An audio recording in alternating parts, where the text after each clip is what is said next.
SIR process চলছে, সেটা একটা এক্সারসাইজ। সেই এক্সারসাইজটা একটা স্ট্যাচুটারি এক্সারসাইজ, আর আমাদের মাধ্যমিক পরীক্ষাটাও একটা স্ট্যাচুটারি এক্সারসাইজ। সেই জন্য আমরা জেলা প্রশাসনের কাছে আবেদন করেছি যে আপনারা যে অফিসার ইনচার্জ দেওয়া হয় সেই যদি একই ব্যক্তি হয়, আমাদের কিন্তু পরীক্ষা চলার দিন সেই অফিসার ইনচার্জদের ছাড়তে হবে সম্পূর্ণ সময়ের জন্য, সারা দিনের জন্য।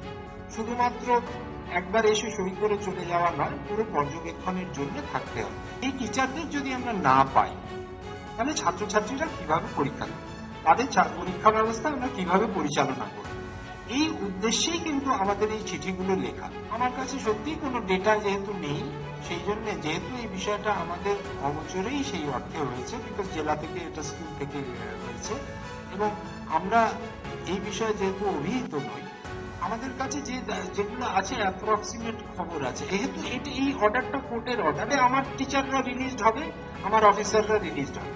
আমি পরীক্ষার দিনে আমার অফিসার ইনচার্জকে পাবো এবং আমি আমার টিচারদের পাবো, কারণ এটাই হচ্ছে অঙ্গীকার ইলেকশন কমিশনের।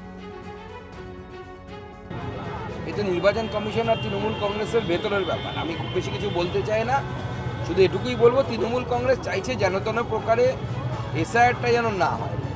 আমরা ছোটোবেলায় যখন পড়তে যেতাম মাস্টারমশাইয়ের কাছে, কিছু ছাত্র ছিল কোনো পড়া করে আসতো না, তারা বলতো একদিন পেট ব্যথা, একদিন দাঁত ব্যথা, একদিন নখ ব্যথা। তো তৃণমূল কংগ্রেসের অজুহাত থেকে তাই মনে হচ্ছে, কখনো এই ব্যথা কখনো ওই ব্যথা, যেন তেন প্রকারে এসআইআরটা যেন বন্ধ হয়, তার নানা অ্যালিবাই দিচ্ছে তারা। নির্বাচন কমিশন ঠিক করবে কি করা যায়।